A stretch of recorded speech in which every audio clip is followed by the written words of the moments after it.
রাজধানীতে অনুষ্ঠিত হচ্ছে ওয়ান কালচার ফাউন্ডেশন আয়োজিত দুদিনব্যাপী রিক্সাচিত্রের ওপর কর্মশালা।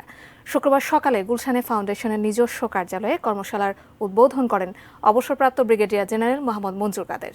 এ সময় ওয়ান কালচার ফাউন্ডেশনের প্রেসিডেন্ট সুমাইনা আবেদিন কুইট পয়েন্ট লিমিটেডের সিইও মোহাম্মদ আমির হোসেন সহ শিল্পীরা উপস্থিত ছিলেন। প্রদর্শনীতে গ্রাম বাংলার বিভিন্ন চিত্র নিয়ে আঁকা রিক্সা পেইন্টিং স্থান পেয়েছে। উদ্বোধনের দিন দেশি বিদেশি অতিথিরা কর্মশালাটি ঘুরে দেখেন। এ সময় ওয়ান কালচার ফাউন্ডেশনের প্রেসিডেন্ট সুমাইনা আবেদিন বলেন, একসময় রিক্সাচিত্রের ব্যাপক চাহিদা থাকলেও সময়ের সাথে সাথে নানা কারণে তা কমে গেছে। তিনি বলেন, রিক্সাচিত্র শিল্পীদের নিয়ে তাদের প্রতিষ্ঠান কাজ করে যেতে চায়। এটা আমাদের প্রথম। আমাকে অনেক দিনই অনেকে বলছিল, বিদেশি বাংলাদেশি সবাই ওরা করতে চাচ্ছিল।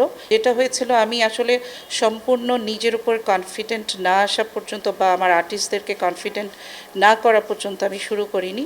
তো এইবার আমি সবারই অনেক আগ্রহ এবং অনুরোধে, বিশেষ করে বিদেশি দেশি সবারই এই উদ্যোগটা নিলাম। তো একটা রিক্সা আর্টের কিন্তু শুধু ফুল, পাখি, লতা বা সিনেমা, ব্যানার এটা না, এটার মধ্যে কিন্তু অনেক টেকনিক আছে এবং প্রত্যেকটা আর্টের কিন্তু এক একটা ধাপ আছে এবং প্রত্যেকটা আর্টিস্ট কিন্তু সব ধাপ জানে না। এক একটা আর্টিস্ট এক একটা ধাপে ওরা এক্সপার্ট।